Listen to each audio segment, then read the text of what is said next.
Tama Takoyaki Cafe. Located in between Guam Reef and Westin Hotel in Tumon, call them today at 648 Tama. Hafaday Guam, welcome to another episode of In the Mix. I'm Jonah Gancharfris. Thanks so much for tuning in. We have a great show lined up for you this evening. Coming up, I tell you about a local hairstylist who represented Guam at a big hair designer festival in Seoul, Korea. A little bit later, we head on over to the Al Dente and the Hyatt Regency Guam and take a tour of Italy. It's Tulip Thursday, and you know what that means. Chris Barnett shares with us another delicious recipe while we close up the show tonight with the music from Amanda Julene. But first, hip-hop artist, spoken word poet, and English teacher John Meta Sarmiento recently returned from a trip to Paris. I sit down with him to find out about the big competition and which afforded him a once-in-a-lifetime opportunity. Here's more. It was back in November last year when 4 poets were announced as winners of the Spoken Word for the World contest. The 4 were selected from an international competition and represented Australia, Samoa, Philippines, and Guam. As winners, the poets would be able to present their original pieces of spoken word in front of the United Nations Framework Convention on Climate Change. Representing the island was John Meta Sarmiento. The contest was hosted by the Global Call for Climate Action, and they were looking for poets around the world who could create poetry regarding climate change. So we were tasked to create a 2-minute video and write a spoken word poem that sort of centered itself around climate change. But lately, clouds have been clinging too closely to shorelines. Sarmiento's submission was Island Haze, a powerful piece that focused around the hazardous haze that blanketed Guam, which was a result of forest fires in Papua New Guinea and Indonesia. I know that the ghostly cloak is covering a distant decay. There are fires burning in Indonesia, lit by the arsonist who wakes before the sun too, smells gasoline before his morning coffee, and takes in a lit torch against the helpless woods.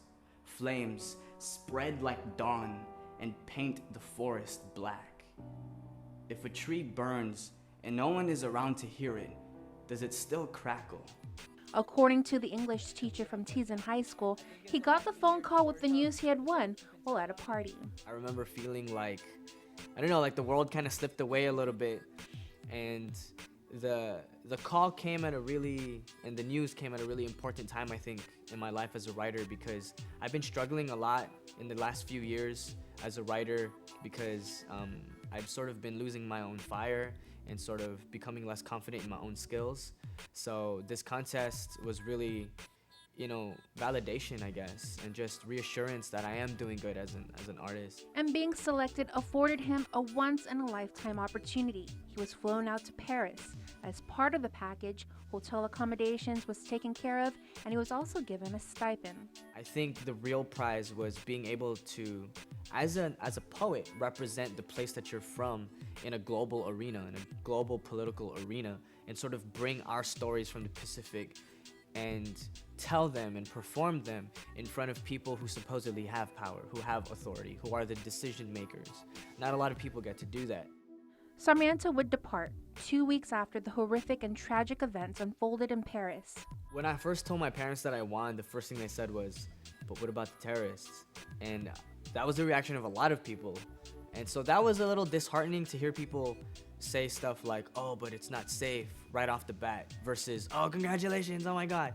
But, I know that they were only concerned about my safety, and of course I value that and I appreciate that. But I was telling everyone, that's exactly what terrorism does, right? It makes you afraid to live your life. And so I told myself, if I'm gonna be so afraid and not capitalize on this opportunity and not sort of be proud of this opportunity and to represent our people, then they're winning. Throughout the 11-day-long UN conference, Sarmiento and the other winning poets performed at numerous events, meetings, ceremonies, parties, and gatherings, all in support of climate change. I think the highlight of the entire trip was meeting these artists. I was the only male, so I was with a whole bunch of women who were very powerful and very serious about bringing positive change to the world that we live in. So that was the highlight for me. It wasn't even performing, it wasn't getting on a microphone and showing my skills or whatever. It was being a part of that sort of team. It's been a couple of months since the trip, and the experience remains tangible in his mind. And while he ponders his next move, he admits the fire within has been rekindled. I think that the trip to Paris sort of reinvigorated, my fighting spirit and my writing spirit, and really inspired me to continue on and move forward with my writing and with my hip hop and explore myself as an artist even more and open myself to different opportunities, because I didn't know that I could do that. I didn't know that I could do this entire thing, this entire process, going to Paris, competing and everything. Now that I know I could, that I'm capable, I'm asking myself, what more am I capable of? Don't go anywhere, because when we return, I tell you about Beverly Jesus and how she represented Guam at the 2015 Asia Hair Designer Festival. You're watching In the Mix.